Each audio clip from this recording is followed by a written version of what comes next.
Bom, é com grande prazer então que iniciamos essa nossa segunda parte, do curso, falando um pouco sobre ordem econômica.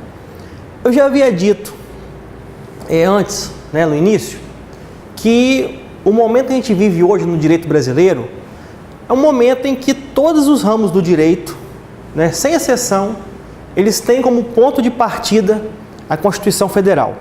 Até o direito civil, que é o direito mais privado, que é o direito que tem como institutos propriedade, contrato, até o direito civil é um direito constitucionalizado.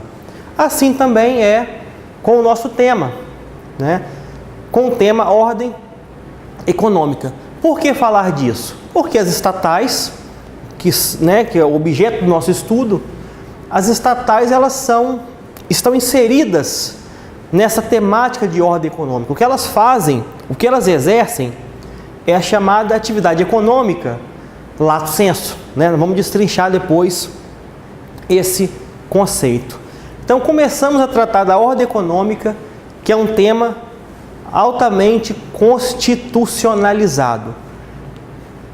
O título 7 da Constituição Federal vai traçar as normas básicas da ordem econômica e financeira. Logo no capítulo 1º, logo no seu início, nós vamos ter dos princípios gerais da atividade econômica. Essa parte da Constituição, sempre que a Constituição está dizendo assim, ordem econômica, nós podemos entender essa expressão de um modo genérico, a fim de englobar tanto atividades econômicas estrito sensu, como também para englobar os chamados serviços públicos, É uma temática importante, serviços públicos, tratado também pela Constituição. Sempre que a gente falar serviço público aqui nesse curso, nós estamos utilizando uma expressão um pouco mais reduzida do que vocês podem encontrar em outras conversas, em outros diálogos, Serviço público aqui são aqueles serviços públicos prestados pelo Estado nos moldes do artigo 175 da Constituição. Já vamos ver mais em detalhes o que esse artigo diz, E que também pode ser, o Estado pode prestar diretamente o serviço público ou pode concedê-los ou permiti-los à iniciativa privada, São desses, sempre que a gente fala serviço público nesse curso, estamos falando disso. Por quê? É bom explicar porque há acepções mais amplas de serviço público. Eu acho que eu até já cheguei a mencionar isso, quando você fala assim, a educação é um serviço público, a saúde é um serviço público, Não é nesse sentido que estamos usando, O serviço público, estamos usando no sentido mais restrito. Então, na Constituição, nós vamos ter a nossa ordem econômica e financeira e vamos ter os princípios gerais da atividade econômica, que é esse artigo que está no quadro, o artigo 170, que vai dizer o seguinte: a ordem econômica, fundada na valorização do trabalho humano e na livre iniciativa, tem por fim assegurar a todos existência digna, conforme os ditames da justiça social, observados os seguintes princípios. Esse artigo 170 é o artigo base desse tema. Ele vai muito bem explicar que o nosso Brasil, ele é um país que adota o sistema econômico capitalista. Não é isso? Isso aí todo mundo sabe. A Constituição, ela está referendando o capitalismo, A ordem econômica, fundada na livre iniciativa. Outro princípio que também demonstra essa condição da nossa economia. Observados os seguintes princípios. Inciso 2, propriedade privada. Inciso 4, livre concorrência. Então, nós estamos inseridos em um país capitalista, não é isso?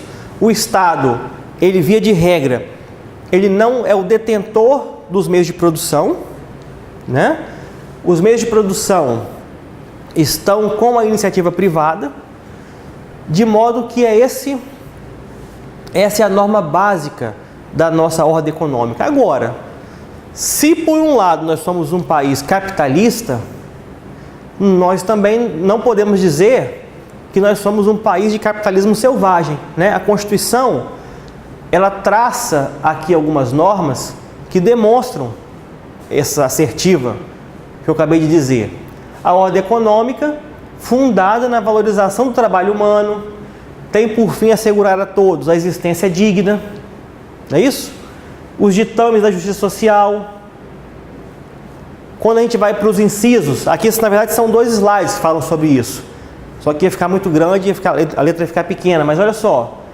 Defesa do consumidor. Nós temos toda uma atividade estatal que é até chamada de dirigismo contratual, né? Que vai impor algumas condições nos contratos de consumo. Por exemplo, eu não posso firmar, uma empresa não pode firmar um contrato com o consumidor dizendo assim: eu, empresa, posso rescindir o contrato a qualquer hora, e o consumidor não. Seria uma cláusula leonina. Então nós vemos que, apesar de sermos um país capitalista, apesar de termos a liberdade contratual, né, no nosso direito, essa liberdade contratual tem seus limites. Nós vivemos hoje uma fase em que os institutos do direito, eles são funcionalizados. O que é isso? Eu falei de função na aula passada, né? Função é você fazer algo em proveito de outrem. Função social é fazer algo em proveito da sociedade. Então eu tenho a propriedade privada como um princípio da ordem econômica, mas eu também tenho a função social da propriedade. Eu tenho no direito brasileiro a chamada empresa, né, que é aquela atividade econômica para a produção ou circulação de bens e serviços. Aquele conceito básico de empresa. Atividade econômica voltada para a produção ou circulação de bens e prestação de serviços. Essa empresa também tem uma função social, né? Por exemplo, só para dar um exemplo, nós temos uma lei de falências, que alguns até preferem chamar de lei de recuperação, né? Lei de recuperação da empresa, por exemplo, que traz mecanismos justamente para evitar que uma empresa quebre. Uma empresa quebrando, isso aí vai trazer consequências para a sociedade, né? Pessoas vão ficar sem emprego, o Estado vai ficar sem tributos. Então não é bom que isso aconteça. Então os institutos do direito, eles são funcionalizados. Aquela ideia da propriedade como sendo algo que eu faço o que eu quiser porque é meu. Isso aí não existe mais no nosso direito atual.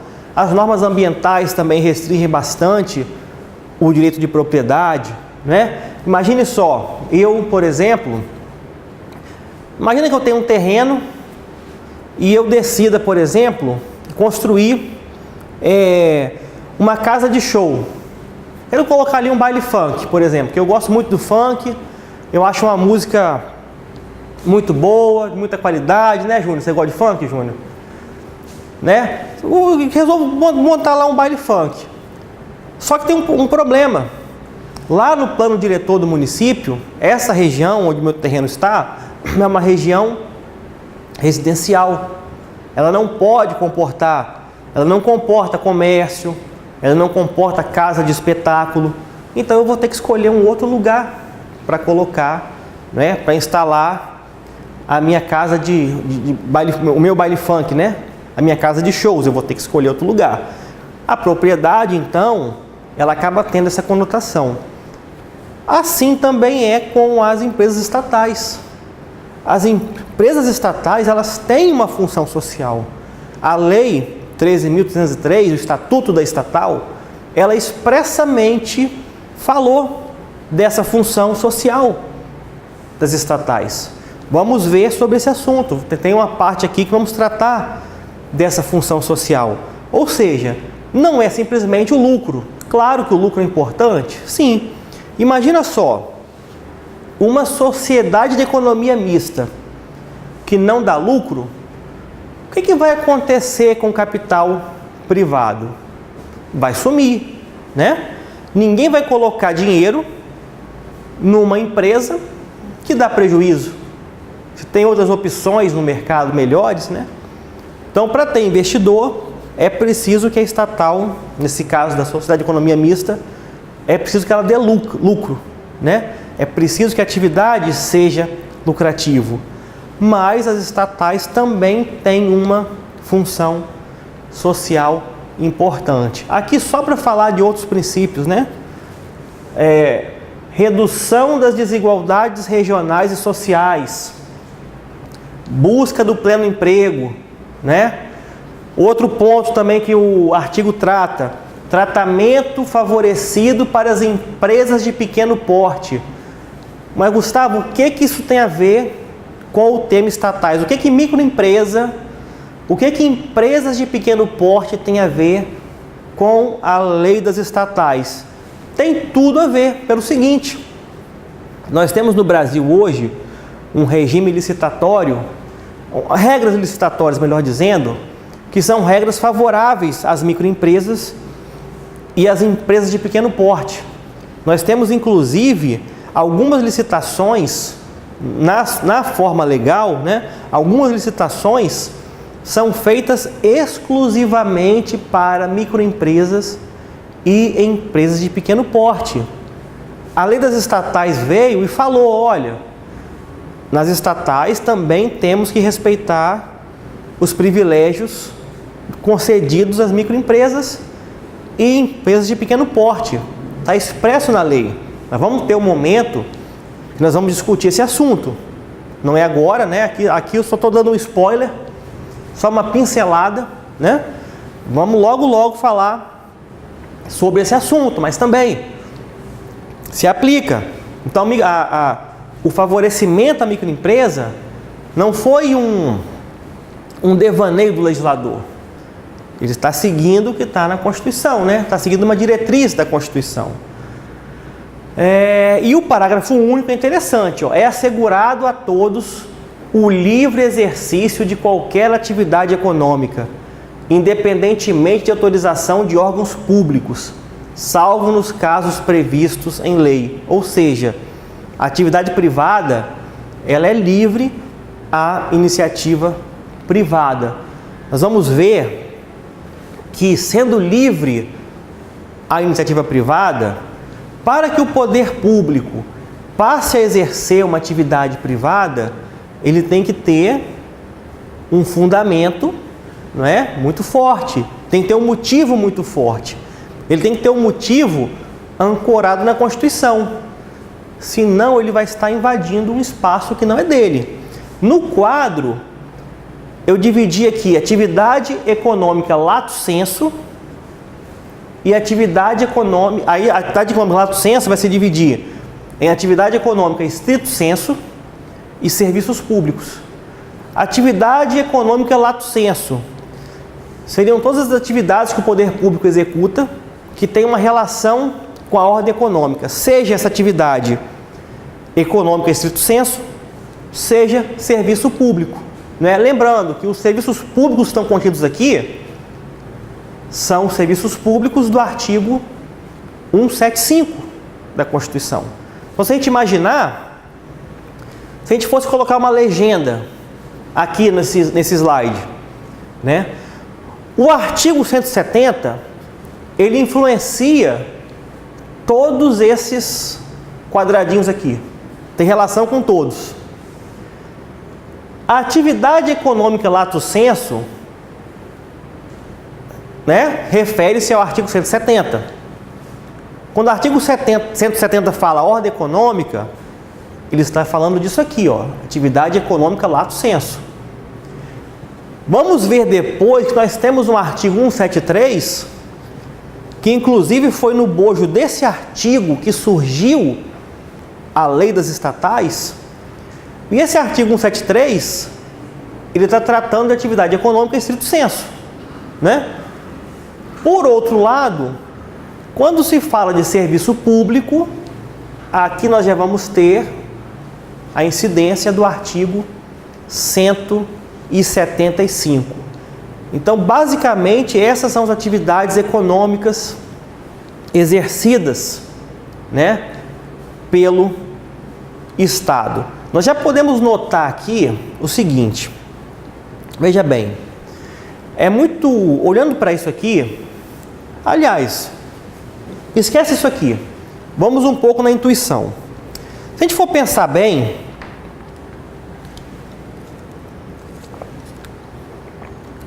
não é necessário ter muito conhecimento jurídico, não é necessário ter um conhecimento mais aprofundado para ver claramente que existe uma atividade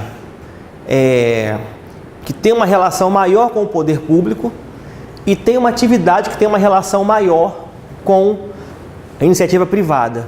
Eu vou chamar aqui de espaço público e de espaço privado. Se eu disser assim, olha, eu fiquei sabendo que o governo do estado do Espírito Santo, ele vai abrir uma padaria lá em Bento Ferreira. Vai montar uma padaria governo do estado. Você pensa assim, mas vem cá, é uma padaria escola, ligada a SEDU? Não, uma padaria mesmo, vai vender pão. Ele achou que é lucrativo, não é atividade de venda de pão. Ele vai vender pão, vai ter uma padaria mesmo. Padaria governo do estado. Isso aí é esdrúxulo, né? Isso sou estranho, isso não tem o menor cabimento. Por quê? Atividade de padaria é uma atividade, né, que é dada à iniciativa privada. Então temos claramente a presença de um espaço privado, né? Por outro lado, se eu chegar e falar assim, olha, eu fiquei sabendo que um amigo meu foi assaltado ontem, roubaram carteira, celular, só que ele não vai na delegacia de polícia. É que ele conhece umas pessoas aí que montaram uma empresa e essa empresa está fazendo investigação policial agora. Então essa empresa é responsável por investigar os crimes. Se ele quiser ir para a delegacia de polícia, ok, ele vai. Mas se não, ele pode escolher, né, ir para essa empresa privada. Isso também é esdrúxulo, né? Isso também soa muito esquisito.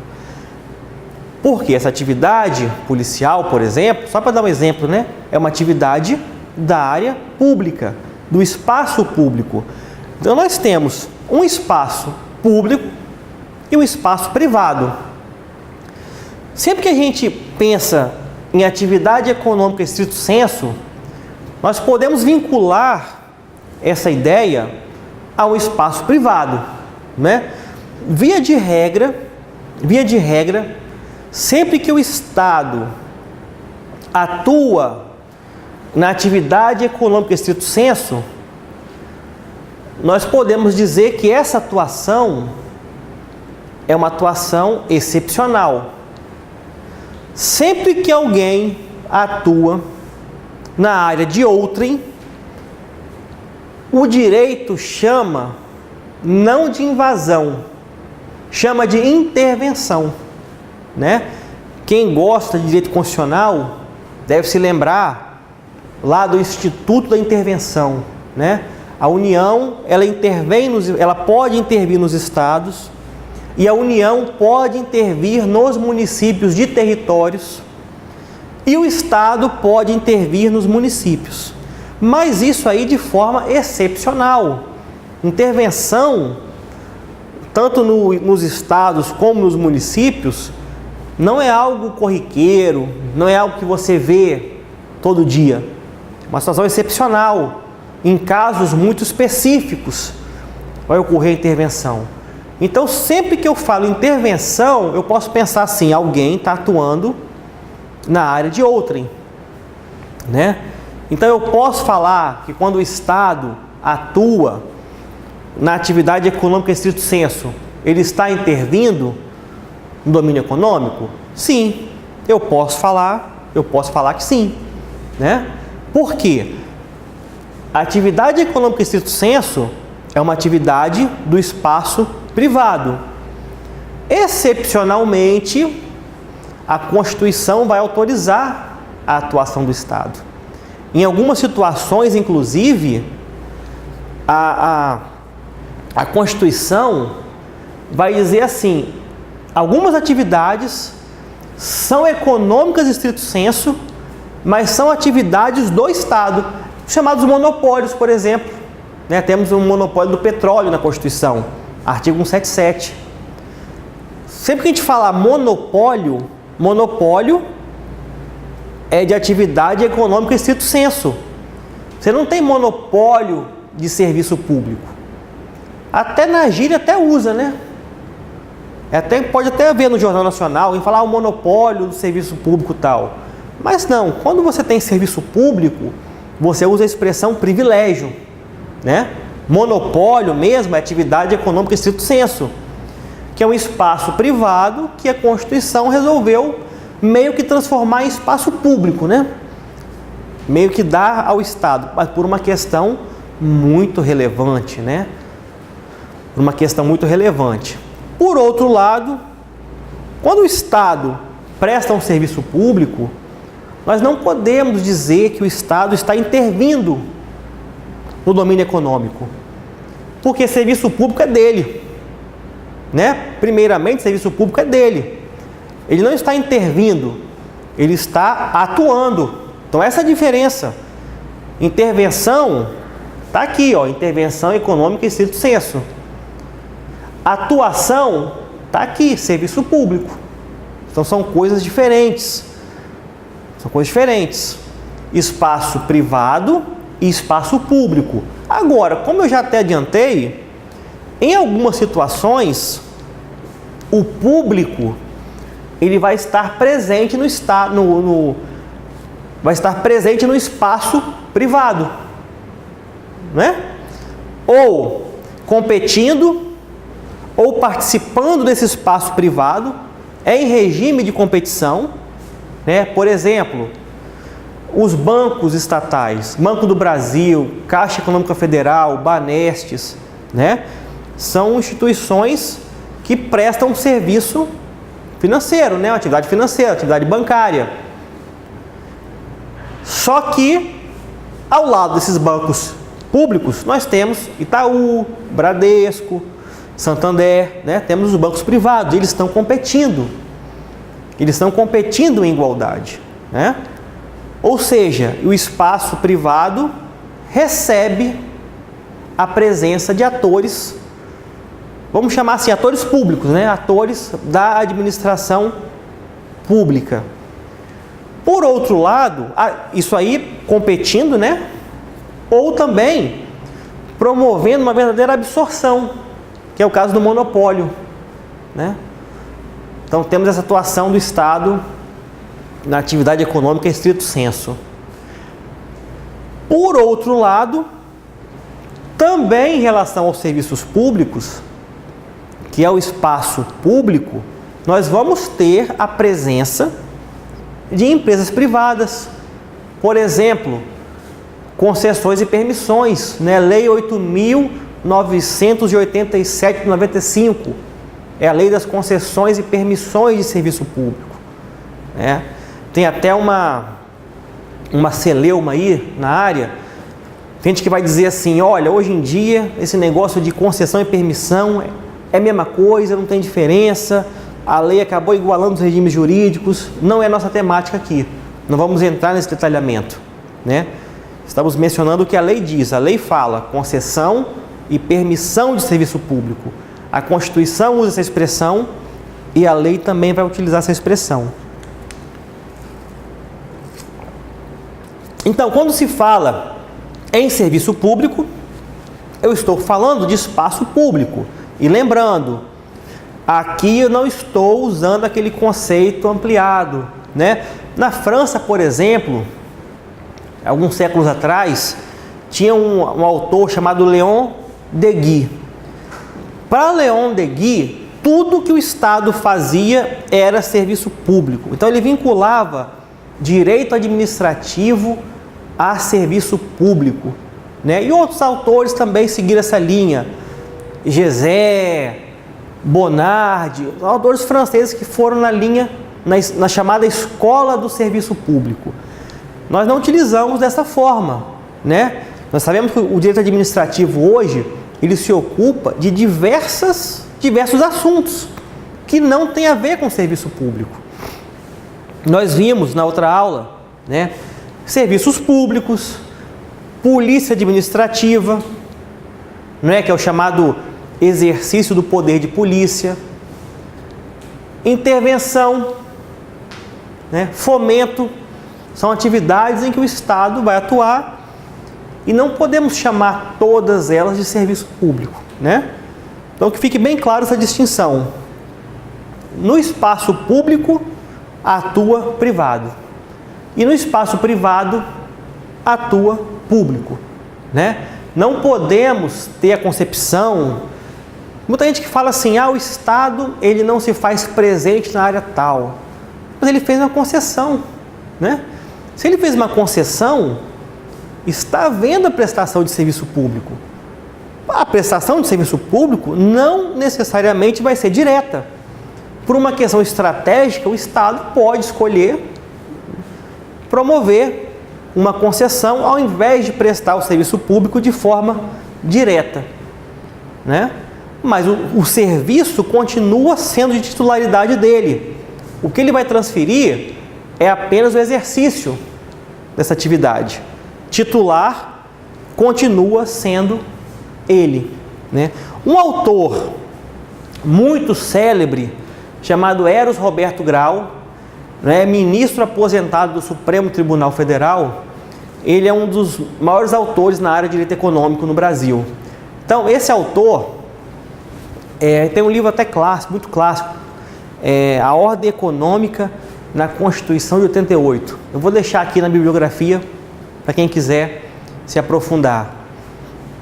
O Eros Grau vai dizer o seguinte: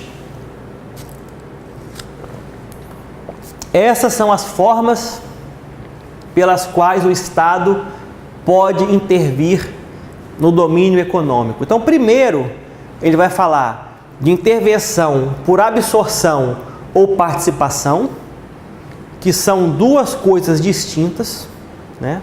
Absorção e participação. Ele vai falar de intervenção por direção e por intervenção por indução. Na intervenção por absorção ou participação, pegando aqui só a primeira parte, a absorção, o Estado ele vai assumir integralmente os meios de produção.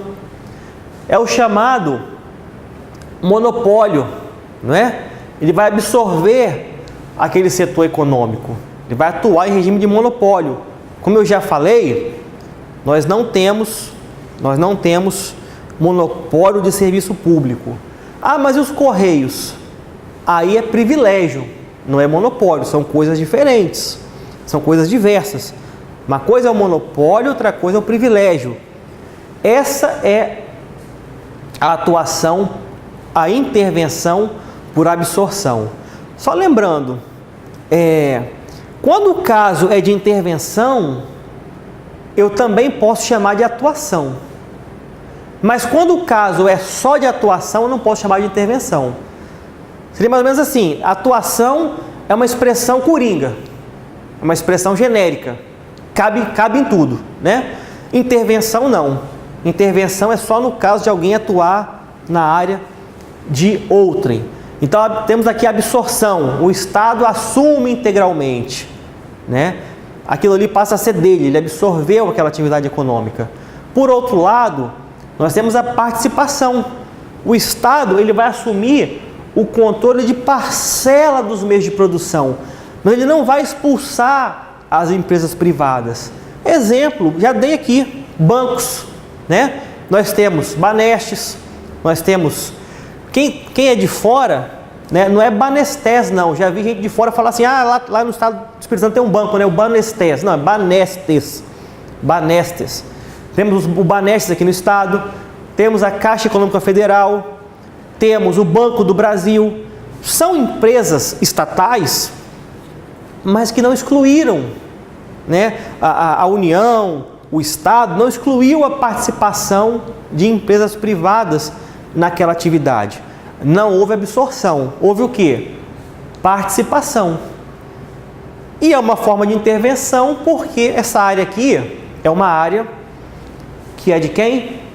Da iniciativa privada. Júnior, deu meia hora aí? Então, daqui a pouco a gente volta.